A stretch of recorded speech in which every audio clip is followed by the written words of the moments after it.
ანტიკური მითები. როგორ ფიქრობთ, რას ხედავთ თანამედროვე ფილმებში? ფილმები ძველ დროზე ყოველთვის სიმართლეს არ გვეუბნებიან. ამ ვიდეოში ჩვენ ანტიკურ მითებს განვიხილავთ. დავიწყოთ.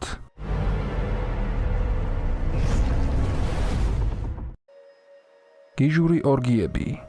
ხალხს წარმოუდგენია, რომ უძველეს რომში სამხედრო გამარჯვებების შემდეგ ეწყობოდა დღესასწაულები და მას მოყვებოდა გიჟური ორგიები. მაგრამ წარმოდგენები იმის შესახებ, რომ რომაელებს გაუძღომლად მოწონდათ ასეთი აქტიური დასვენება, არის ზედმეტად გადაჭარბებული.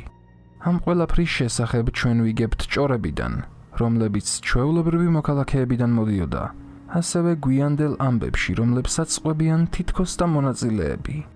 რომაელებს ნამდვილად ჰქონდათ სექსი, მაგრამ ისიც ნახევრად გახდილი და ღამით.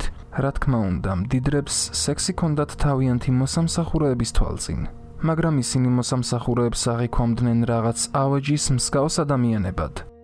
ვის დაჭირდა რომაელების სექსუალური აღვირახსნილობის შესახებ ასეთი ამბების გავრცელება? პასუხი ამაზე უმარტივესია. ესენი ადრეული ქრისტიანები იყვნენ. ახალი რწმენის მიმდევრებს სურდათ რომაელების, რომლებიც დევნიდნენ მათ ავტორიტეტის შელახვა და მათი ტოტალური შერცხვენა, ხოლო ავტორები კი ამ თემას გულმოდგინედ აბუქებდნენ. შეხედეთ, რას ჩადიან. ქრისტიანები მოუწოდებდნენ მოსახლეობას, შეეწყვიტათ რიტუალები და პირველ რიგში ეფიქრათ საკუთარ უკვდავსულზე, ამიტომაც მათ ყველა რომაელი შეარცხვინეს. რომაელები იყვნენ თეთრსახიანი ევროპელები.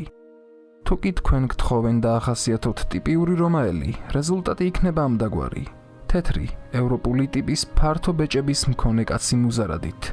ზუსტად ასეთებს წარმოადგენენ რომაელებს თანამედროვე ფილმებში. თუ კი ყურადღებას მივაქცევთ იმას, თუ რამხელა ტერიტორიას მოიცავდა რომის იმპერია უძველეს მსოფლიოში, გაირკვევა, რომ ანტიკურ ეპოქაში მცხოვრები მოსახლეობის გარეგნობა ძალიან შორსაა საშუალო სტატისტიკური ევროპელისგან.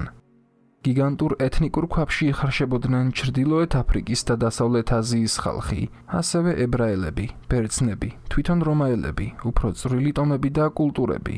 მიუხედავად ამისა, რომაელები არ აიძულებდნენ დაპყრობილ ტერიტორიაზე მცხოვრებ ხალხს მათი წესების, რელიგიის და ენის შეცვლას.